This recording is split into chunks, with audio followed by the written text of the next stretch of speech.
नमस्कार दोस्तों, मैं हूं दुष्यंत द्विवेदी और आप इस समय हैं दुष्यंत रॉक्स चैनल पर। दोस्तों, भारत में कई उद्योगपति हुए हैं। उनमें से कई ने भारत को अपने लिए एक मार्केट समझा है और कई ने इसे अपनी कर्मभूमि। लेकिन कई ऐसे भी उद्योगपति हुए हैं जिनकी लाइफस्टाइल को लेकर लोग हमेशा से उनके फैन रहे हैं या कभी उनसे नफरत भी करने लगे हैं।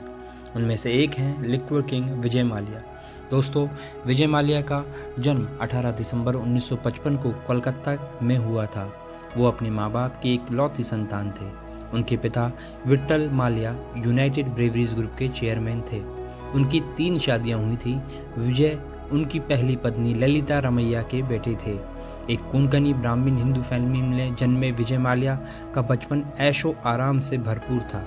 इलेक्ट्रॉनिक, रेसिंग कार, गैजेट्स उनके बचपन के खिलौने हुआ करते थे। विजय के फादर का बिजनेस शराब का था और भारत के आज़ाद होने के समय से ही शराब को और शराब पीने वालों को एक अलग नज़र से देखा जाता था। इसे ब्रिटिश हुकूमत का प्रतीक भी माना जाता था और लिक्वर इंडस्ट्री पे हमेशा से दबाव बना रहता था अपने बिजनेस को संभालने का। विट्ठल माल्या करोड़पति थे और कई बार वो अखबार वालों को अपने से जुड़ी खबरों को ना छापने के लिए उन्हें पैसे दिया करते थे। किसको मालूम था कि उसी विट्ठल माल्या का बेटा आगे जाकर हेडलाइन किंग भी बनेगा। 1982 में जब विजय अपने 20s में थे तब उन्हें मोटर रेसिंग का काफ़ी शौक हुआ करता था और ये शौक ऐसा था कि 1982 में ही विजय इंडियन ग्रां प्री जीतकर नेशनल चैंपियन बन गए।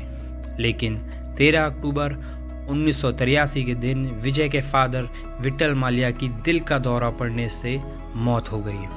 अब 28 साल के विजय के सामने अपने फादर के बिजनेस और साम्राज्य को संभालने की चुनौती थी और अपनी कंपनी को और आगे ले जाना भी उनके लिए एक लक्ष्य था।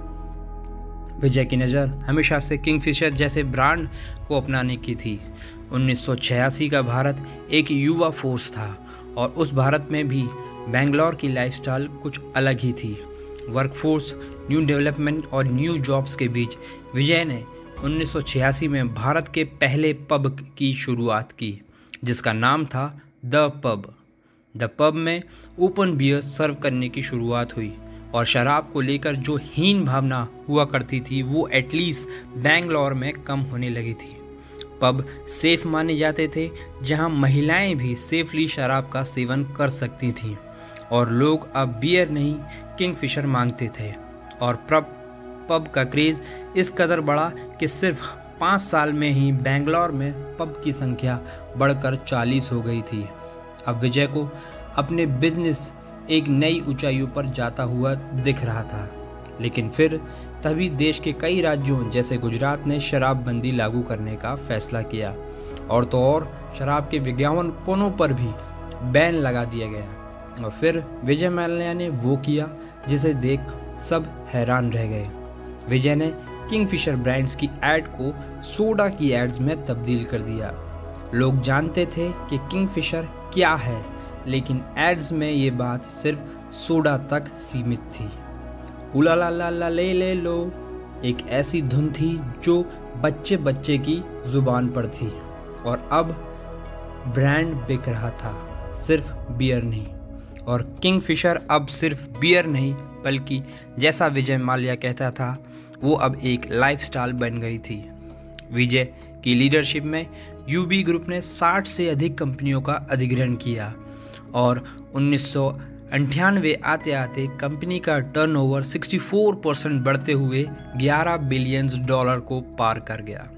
1988 में बर्जर पेन, बेस्ट और क्रॉम्पटन, तो 1990 में Mangalore chemical and fertiliser, Asian Age newspaper, Cine Blitz जैसी मैगजीन को खरीदकर यूबी ग्रुप ने अपने नाम किया।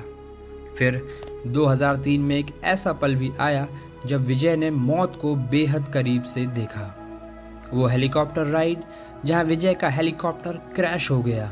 अमूमन क्रैश होने के बाद हेलीकॉप्टर्स में आग लग जाती है, लेकिन विजय के केस में ऐसा नहीं हुआ और क्रैश होने के बाद भी विजय माल्या को एक खरोंच तक नहीं आई। 2005 में माल्या ने अपनी कंपनी को और एक्सपेंड करने के इरादे से हवाई जहाज निर्माता कंपनी एयरबस से 12 A320 एयरप्लेन्स का ऑर्डर दिया। विजय चाहता था कि आम आदमी भी उड़ान भर सके और हवाई जहाज में बैठने और सफ़र करने का उसका सपना सच हो सके। ये डील पूरे 240 मिलियन डॉलर की थी दोस्तों। इन प्लेन्स में मील्स यानी कि खाना सर्व नहीं किया जाने वाला था और ना ही इनमें फर्स्ट क्लास होनी थी। और इस तरह भारतीय मार्केट में धमाकेदार एंट्री होती है विजय माल्या की किंगफिशर एयरलाइंस की, जो सिर्फ इकोनॉमी क्लास में डील करती थी। गाइस, वीडियो की लेंथ को देखते हुए मैं यहाँ विराम लेना चाहूँगा और इसके बाद कैसे विजय की लाइफ और उससे जुड़े लोगों की लाइफ चेंज हुई, क्यों विजय की वजह से किसी को सुसाइड करना पड़ा, ये सब मैं आपको अपने नेक्स्ट वीडियो में बताऊँगा। अगर आपको ये वीडियो पसंद आया है तो मेरे चैनल को सब्सक्राइब करें एंड नेक्स्ट वीडियो की नोटिफिकेशन पाने के लिए बेल आइकन को क्लिक करना बिल्कुल भी ना भूलें। तब तक के लिए goodbye and take care.